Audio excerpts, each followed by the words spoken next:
മർക്കോസ് സുവിശേഷം 8-ാം അധ്യായം അതിൻ്റെ 5-ാമത്തെ വാക്യം ഇങ്ങനെ പറയുക, അവൻ അവരോട് നിങ്ങളുടെ പക്കൽ എത്ര അപ്പമുണ്ട് എന്ന് ചോദിച്ചു. അതിൻ്റെ പശ്ചാത്തലം പറയണേ, 3 നാളായി ഇവർ എൻ്റെ കൂടെ ആയിരിക്കുന്നു, തിരുവചനം കേട്ടു, അവരെ വെറുകയോടെ അയക്കാൻ ദൈവത്തിന് മനസ്സില്ല. അവർ ചോദിക്കുന്ന ഒരു ചോദ്യമുണ്ട്, ഇവർക്ക് ഞാൻ അപ്പം കൊടുക്കണം. അപ്പം ശിഷ്യന്മാർ ചോദിക്കുന്നുണ്ട്, മരുഭൂമിയിൽ എവിടെ നിന്ന് ഇത്രയധികം ആൾക്കാർക്ക് അപ്പം ഉണ്ടാകും?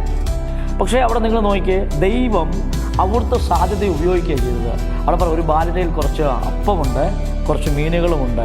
ദൈവം അടുത്ത പദം ദൈവം പറയാം, എന്നാൽ പുരുഷാരത്തെ പന്തിയായിട്ട് എത്തുവാൻ അവൻ ആ അപ്പം വാട്ടി നുറക്കി വർദ്ധിപ്പിച്ച് 7 കൊട്ട അധികം വന്നത് അവിടെ നമ്മൾ വായിക്കുന്നത്. അപ്പം നിങ്ങളുടെ കയ്യിൽ എന്ത് സാധ്യതയാണുള്ളത് അത് ദൈവത്തിൻ്റെ കയ്യിൽ കൊടുത്താൽ 100% ദൈവം അത് അനുഗ്രഹിച്ച് വർദ്ധിപ്പിച്ച്, നിങ്ങൾ നോക്കിയാൽ എപ്പോഴും വർധനവ് അല്ല മിച്ചം വരിക എന്നുള്ളത് ദൈവരാജ്യത്തിൻ്റെ പ്രിൻസിപ്പിളാണ്.